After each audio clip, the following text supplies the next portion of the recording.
Hey, what's going on? Erik Cortina here. So today I'm going to show you that knowing your distance to the lens is irrelevant. All right, stay with me. I know a lot of you probably jumping off at this point, but stay with me, all right? Stay with me to the end and it'll all make sense. I see a lot of shooters just obsessed with knowing their distance to the lens, but that measurement or the area that you're measuring is never the same. When the barrel is brand new, you are measuring one surface. Once you put 100 rounds through that barrel, that surface is no longer the same. Okay, it has burnt out. You may have some copper buildup, you may have some carbon buildup. You have no idea what you're measuring, but somehow shooters place so much faith into that one measurement.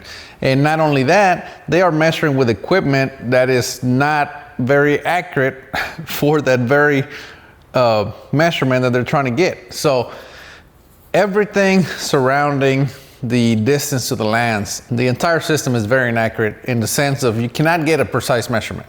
Okay, you can get a close measurement. However, we all know that bullet seating depth is very, or it can be extremely finicky. So you're dealing with something that's extremely finicky that requires high precision, but yet you are using very inaccurate methods to obtain that measurement. So anyway, let me show you what we're talking about here. All right, so first and foremost, we need to identify that there's 3 different places where that bullet can be in relation to the lens. So we can have jump, we can be in the lens, and we can have jam. All right, I'm gonna change this. So jump, bullet doesn't touch.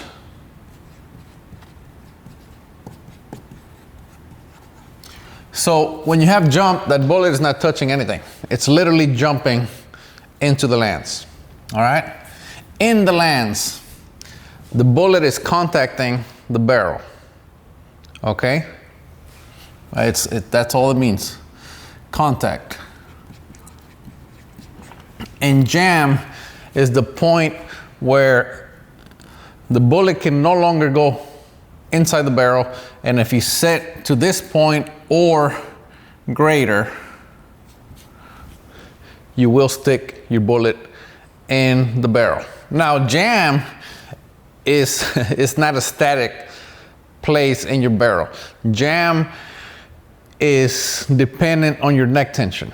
If you have very light neck tension, your jam is going to be less than if you had really tight neck tension. Okay, so jam is neck tension dependent.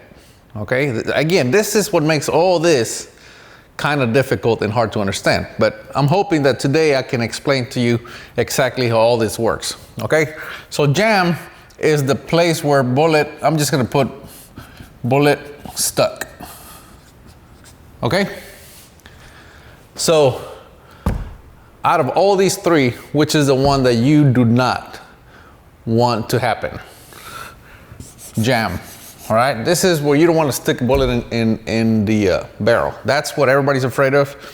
You try to open your bolt, the bullet sticks in there, you dump powder all over the place. You don't want this, okay?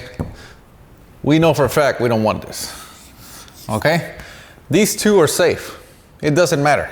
You can have the bullet in the lens or jump. It really doesn't matter, okay? Now, I hope you guys are with me to this point. And we can all agree the jam is a bad place to be, because if you try to open your bolt after you chambered around, that bullet's gonna be stuck in the barrel, okay? All right, so I'm just going to assume that all of you are with me so far. All right, so jam is bad. How do you find jam? How do you know where that point is? Well, it's extremely simple. The way I do it is I load a round, okay? You can do this, you can strip your bolt completely, and then you can actually use a loaded round. which I do not recommend, okay? So the best place to be is make a dummy round.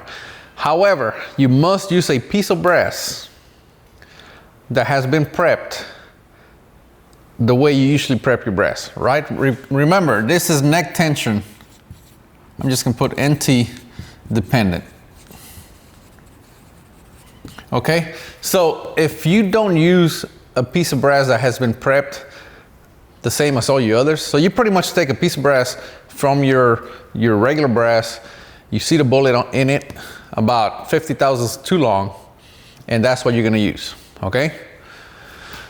You'll be able to reuse it, don't worry. Okay, so it's neck tension dependent. So what you do, you seat it 50 thousandths longer and you measure. Make sure it is longer, okay? And then, again, this has no powder, no primer. You will put dye wax on the bullet ogive, okay? And then you're gonna throw that around in your chamber and you're gonna close your bolt. The bolt close, it's what's gonna seat the bullet the rest of the way, all right? It's gonna be hard. If it's too hard, pull it out, seat it another 20 thousandths, try it again. You don't wanna force this way too much, okay? By the way, before you do this, make sure your lugs are lubed on your action, okay? But anyway, you put dye wax on your ogive, you throw the round in there, you close the bolt, okay? Do not open the bolts slowly, because what that's gonna do is it's gonna pull the bullet back out, okay? So you wanna slam that bolt open, okay? You slam the bolt open, you pull it out, you measure. It should have seated the bullet deeper. If it didn't, load it longer, try it again. But the bullet should be seated deeper in the brass now, okay? Whatever that measurement is, that is your jam point. So let's just call that 2.180. Let's just call it 2.180, okay? This is jam. This is the point where the bullet will stick in the lance. That's the only thing that we care about, because we know this is unsafe. This is what I call your guardrail. If you're driving down the highway, as long as you stay away from the guardrail, you're pretty safe. You can pretty much, it doesn't matter if you're 10 feet from the guardrail or 1 foot away from the guardrail. As long as you don't hit it, you're fine, okay? So this is our jam point. This is the place where we don't want to be, all right? So now that you know your jam point, you want to stay away from that. So typically I go jam point minus 20 thousandths, okay? And that's where I start my testing of my seating depth, okay? So jam minus 20, and this is how I reference this measurement. Jam minus 20, okay? Now, let me go back to the point that you don't really need to know where your lands are in order for your rifle to shoot well, okay? If you don't believe me, there's a ton of rifles out there that are loaded to mag length that shoot amazingly well, and the shooter, hand loader, whoever loaded that ammo has no idea where the lands are. So you don't need to know where the lands are. So if you were with me so far, you will agree that we found jam, but we have no idea where the lands start, okay? Because these are different points, right? Because you are putting a cone inside of another cone, and this is a very shallow angle too. So that bullet is going to be in the lands for a good while before it jams. So you can be touching the lands for a long time, if that makes sense. Anyway, so we know where jam is, we know where the bullet's gonna stick in the lance, but we have no idea where the lands are, nor do we give a crap, okay? I'm gonna explain why. So you load at jam minus 20, okay? And you load, I don't know, 3 rounds, okay? And then you load a jam minus, I'm just gonna call this minus 20K. Then you load a jam, everything is jam right here. And then you load minus 23K, minus 26K. So if you see what's going on here, I am moving the bullet away from jam 3 thousandths at a time, in 3,000 increments. I know a lot of people suggest going 10, 20, whatever. You will find out that your seating depth nodes are only about 6 thousandths wide, and it depends on the bullet you're shooting. Some of them are even smaller than that. So they're only 6 thousandths wide. So if you go 10, you're gonna be skipping a lot of nodes, all right? And that's why a lot of people have a hard time finding a seating depth node, okay? So you're gonna go 3 thousandths at a time, all right? And you're gonna go to the range, okay? By now, we have already selected our powder charge, okay? So now we're just dealing with seating depth. However, in order to select my powder charge, I usually go jam minus 20. That's where I do all my testing, right? Because that's gonna be as close to jam as possible, but at this point, we're in the lands. We don't know how much, but once you start moving away from the lands, you're only gonna start dropping pressure, so that's why I don't worry about it too much. But anyway, back to this testing. So you're gonna be just moving 3 thousandths away from the lands. Let's just say you get to 29 thousandths away from the lands. All right, let's just say your groups look like this, like this, like this, like this, like this, okay? You wanna find at least 2 groups consecutive that shoot really well. Do not, I repeat, do not fall for this tiny group. You have a big group here, tiny group, big group here. Do not fall for that. This is why you're online posting about how your rifle shot extremely well at 100, but it didn't shoot at long range. That's because you selected the wrong node, okay? You fell in love with this tiny group, but it was, it had huge groups right next to it. You are in a very tiny node. That's gonna give you trouble, okay? You wanna select a node that has at least 2 consecutive small groups, okay? That gives you 6 thousandths, okay? And then you're gonna seat to the longest one minus 1 thousandth, okay? Let's just say, back to this example, that 2.150 and 2.153 and 2.156 shot really good. All these shot really, really well, okay? Well, the longest one is 2.156. So you're gonna go this one minus 0.001. So your seating depth is 2.155. Why do I subtract 1 thousandth? Because I'm just trying to give myself a little more room for seating depth variance. Okay, that's why. That's the only reason. I know I have 5 thousandths this way. I'm not worried about that. I am worried about if 2.156 is the very edge of the node, then that's why I like to come back at least 1 thousandth. Okay. All right. So let's just say now that our seating depth is shot extremely well on these 3 groups. So now our seating depth is 2.156. Of course, 2.156 minus 1,000 is 2.155. That is our seating depth. Okay, the gun shoots extremely well, tiny groups, super consistent. Where are your lands at? Based on all this that we just talked about, where are your lands at? Don't know, don't care. Correct? I mean, am I right? You know what I'm talking about? Your gun shoots extremely well at 2.155 base to ogive. Do we care where the lands are at? We know for a fact we're not going to stick this bullet in the barrel, and it shoots amazingly well, and we are at the beginning of the node minus 1 thousandth, which already takes care of any variance in our seating depth. Okay? Why do we care where the lands are at? I don't care. And you shouldn't either, because it doesn't matter. It absolutely doesn't matter. Okay? Now, I know what you're thinking. Well, it matters if I'm going to chase the lands because I'm trying to keep that relationship. Correct. You're trying to keep that relationship. However, that barrel where you're trying to measure to the lands, it's no longer the same barrel that you measured originally. That surface keeps changing. It's a moving target. And this is why people always end up chasing their tail and thinking the barrel burnt out, because they keep moving this number randomly, blind, thinking, oh, I measured to my lands, and oh, they moved 100,000, so I must move this number 100,000.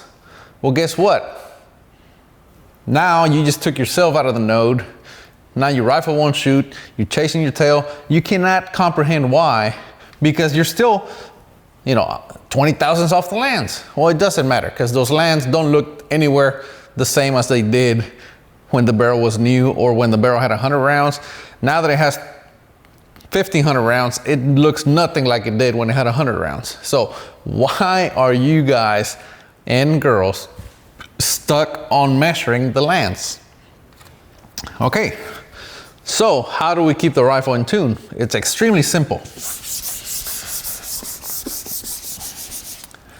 2.155, right? This is where rifle shoots really well, and we know that it shoots extremely well at 2.153, 2.150. It shoots extremely well at these seating depths, right? So if you go this way, you're safe, correct? But if you go this way, the groups open up, right? That's what we did in our test. You had a big group, small, small, small, big. Like I said, at least 2 consecutive groups, but sometimes you get 3. But let's just say, for our example, we have 3 groups that shoot tiny, right? This is long, this is short. So you're gonna stay on this side, right? Because you're gonna allow this barrel to burn out this much and still be accurate. So if you go this way, you're safe. If you go that way, the groups get bigger. However, you guys go to the range all the time, correct? I mean, I know I do. If you're shooting PRS, heck, you have a sighting target, whatever. All you have to do, every now and then, load some at 2.158, which is 3 thousandths longer than this, correct? Shoot this. This is going to be your load, and then just take 3 or 5, however many you want to do. I usually like to do 5, so I can shoot a 5-shot group. And you shoot a 5-shot group. If this group, all of a sudden we're here, if this group shoots small, that's your new seating depth. Okay? You're moving, your node is moving forward. Okay? If it shoots great, that's your new seating depth. If you go to the next match next time, or go to the range or whatever, and you advance it another 3 thousandths, right? So now you're at 2.161, and you shoot that, and it shoots bad, well, now 2.158 that's where you need to be. However, if it shoots great, that's your new seating depth. Okay? Now, how often does this happen?